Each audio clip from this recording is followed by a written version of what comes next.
So apparently we've been having way too much fun on this channel, so we got to get back to business. Let's talk about cameras. Let's do some specs on that Fujifilm X-T3, okay? Stay serious, but grab your coffee. Grab your coffee. Back here with another video, and apparently we've been having too much fun on the channel. We're not allowed to do that. You have to be very serious if you're in the camera business. You're not allowed to jack off. You just gotta... All right, let's talk about some specs now. Let's read the spec sheet. It's got a screen. It shoots pictures. It does a little bit of video.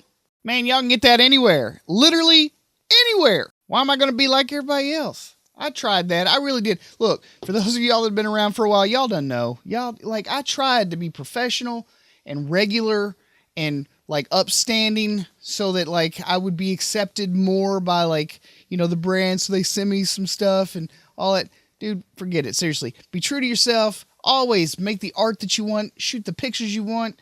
Don't conform for anyone. Unless that means that you're going to be doing nasty stuff in front of your parents. Don't do that. Because first of all, that's gross. And second of all... And you two motherfuckers need Jesus. So, what we're going to be talking about today is the Fujifilm X-T3. This thing is going to be a literal monster. I'm going to just go ahead and get right in because this thing was just revealed that it is going to be announced or released. I think it's going to ship. Yeah, it's actually going to be shipping at the end of September. That is less than a month. Yeah, about a month. We'll just say a month. In a month. And I do believe, if everything that I've read is true, this thing is it's going to be like $14.99. It's going to be a $1,500 camera, and it's going to eat the Z6 for lunch. Not that that matters. Not that I'm saying that it beats it out. I'm just saying that, like, these are new cameras in the exact same year, roughly the same time apart. And this camera is actually going to be shipping. Literally shipping. Not back order. Not stuck on the assembly line. This thing is literally shipping in a month. All right, so first thing, it's going to be made in China. I know a bunch of people are going to be disappointed about that, but come on, it's Fujifilm. I know for a fact, and look, I was upset about it too.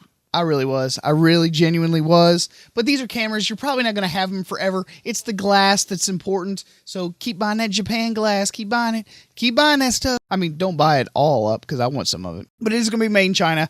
The X-T20 was made in China. Most people are reporting absolutely no problems with that camera. And it's now been out for, what, a year and a half or so, roughly. So I don't think that I would worry about it. Fujifilm has got some serious taskmasters over there. Whatcha? Whoa! They're not going to... Whoa! Is that cultural appropriation? All I'm saying is that they're on it. They're on it. And they're not going to let anything happen to it, okay? Unfortunately, we're probably not going to be getting a new film simulation. And that's okay, I guess. I mean, the ones that I've had thus far have worked out pretty good. In this one, we are going to get a touch screen. I don't know if it's going to be full touch interface kind of deal. I really hope it is. But if my feeling is correct, it's probably going to be more like the X-T100, which is basically like tap to focus, tap to release the shutter. It's got a couple of things, but it's really not, you know, full on touch interface, which is sad to me because I really enjoy full touch interfaces. Some people are going to be pissed. It doesn't have IBIS. I'm okay with it because most of the lens stabilization that I've been using has been pretty good. I have the Fujifilm 100 to 400 millimeter, and even with a crazy amount of reach that lens can do, even without a teleconverter, the in-lens stabilization is pretty good. I wish that the X-T3 had in-body image stabilization. I think that would have made this probably the killer camera. I think it was probably a wise design choice, especially for this camera. In the XH1, it made sense, but in this particular camera, I don't think it really makes as much sense. This camera is more targeted towards photographers, and it does seem that if the typical focal length requires image stabilization, Fujifilm usually puts the stabilization in the lens anyway. So like the macro lens, they've put stabilization in. The super long telephoto lenses, they've already put stabilization in. So when it actually is like logical for that particular focal length to have image stabilization, they seem to go ahead and just put it in the lens. So instead of a 24 megapixel sensor, we're going to have a 26 megapixel. It will in fact be an X-Trans sensor.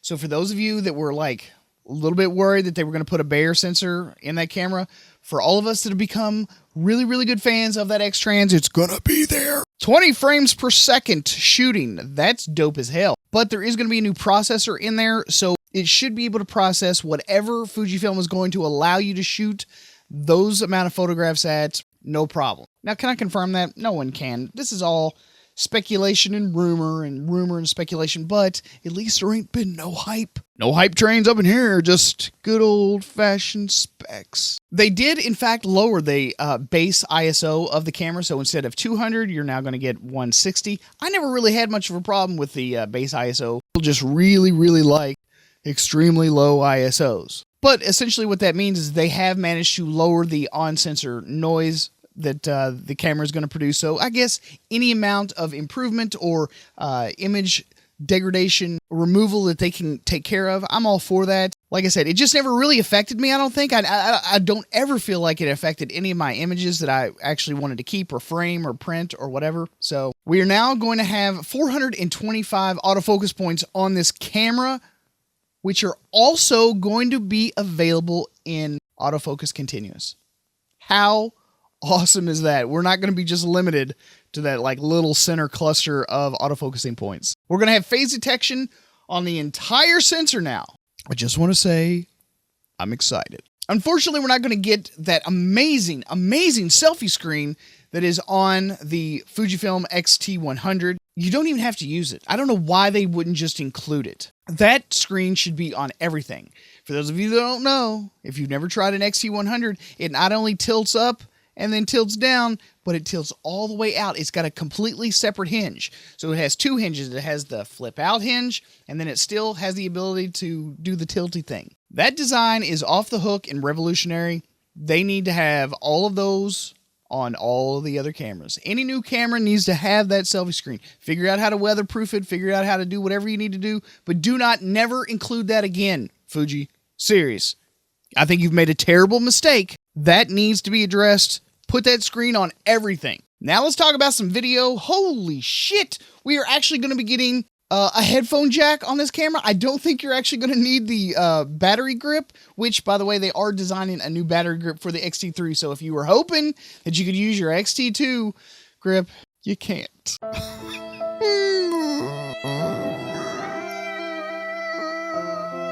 So there's an extra expense. But yeah, so we're going to get a headphone jack, and you're going to get improved face eye auto detection. Now, that is what I am most interested in. I want to know how well that S works, how well that ish works in video mode, right? Because with most situations, if you're going to be doing photos, you can usually tell someone to stop, pose, whatever, but it's the video. Is it going to be exceptional in video? We're just going to have to wait and find out and test that mofro, unfortunately. But also in video, we're getting 60p in 4K. And I am definitely excited about it, even though I don't really use 60p. Like, my favorite frame rate is 24. Everything that I shoot has taken place with 20. I like a more motion blur to my videos. I do not like that really crisp, I want to see every single movement. Is like, how fast do you need the front? Like, I can't stand true motion on my TV. I wish there's one TV I've got, like, I can't even turn that shit off. I'm pissed. You're also going to get zebras. So if you're wanting to know if anything in your scene is going to be blown out or overly highlighted, you're going to finally get some zebras. And we're going to get 10-bit. The unfortunate thing is no one is for sure yet if the 10-bit is going to be, if it's going to be internal, because that would be amazing. And it may be a situation where you actually have to use an external recorder. Fuji, don't pull a Nikon. Don't pull it. And you all can rejoice. You can rejoice. There's going to be a new processor, a new backside illuminated sensor. Everyone was a little bit upset, I think, with the fact that there was going to be no stacked sensor, but knowing Fujifilm, they care about image quality much more so than they do just about the specs on the sheet. And there are a couple of advantages to not having a stacked sensor. First and foremost, when you have a stacked image sensor, like when you have it stacked, you get less dynamic range. And if you get less dynamic range, that means you're not going to be able to see as far into the shadows or as far into the highlights as you could. For photographers, dynamic range is way more important. Not to mention, when you reduce all of that, when you take that amount of tech out, it does make the camera much less. So we are talking about all of this stuff. It's going to be jammed into a camera that is literally going to be in a camera that is less than $1,500. If this thing comes out with a price tag of $14.99, and we're going to find out pretty soon at Photokina, that's my guess. If this camera really does come out at $1,500, I mean, what reason would there be to buy almost anything else? Now, I do want to say, for those of you that are waiting for this camera to come out, the price of the Fuji X-T2 has dropped so dramatically, and it is now being flooded with used Fujifilm X-T2s, which I don't know why. That camera is still the bomb. It's 2 years old and still holding up. Honestly, it's holding up better than the Z6 and Z7, and they're not even on shelves yet. Don't get mad, fanboys, I'm just saying. And you have to tell the truth. But also, if you guys were hoping for lots of performance out of the camera, you can expect 11 frames per second with the mechanical shutter, which is already a few frames higher than the X-T2 and most other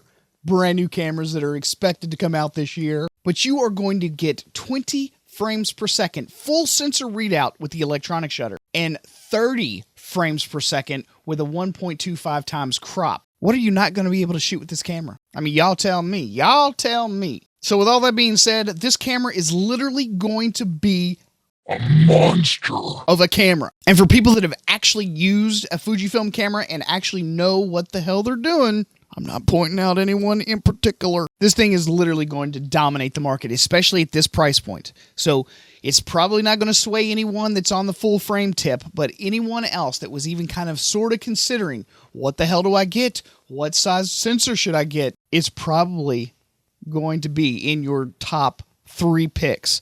Okay, this camera is going to be a literal monster. And I appreciate the Fujifilm glass. I am a Fujifilm fanboy, but I am willing to point out its flaws. So don't hate me, everybody. Don't be hating. They know exactly what we're looking for. They know exactly how to prioritize. The one thing that I wish it had the flip out screen. I wish that it had a full touch interface. I don't know that it's going to have that. So it does tell me that I'm still going to have to use a different camera for my video. And most of it is of myself, so I need a flippy screen. And right now, the Canon M50 has been my go-to. But that's a sacrifice I'm willing to make. If you're still looking for the perfect camera for literally everything, it's still not available yet. So you're still going to have to buy maybe multiple systems based on your needs. And that's what I've done. I own Sony, Fuji, and Canon, and a shit ton of film cameras.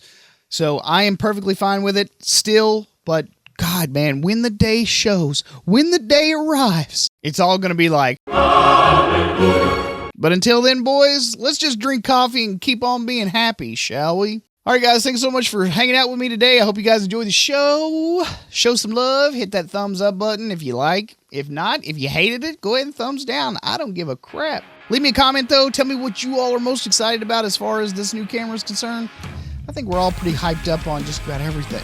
At any rate, thanks so much for stopping here at The Morning Jolt on the Photo Video Show. I'm your host, Mark Puck, and I'm going to see you guys again on the next one. Peace.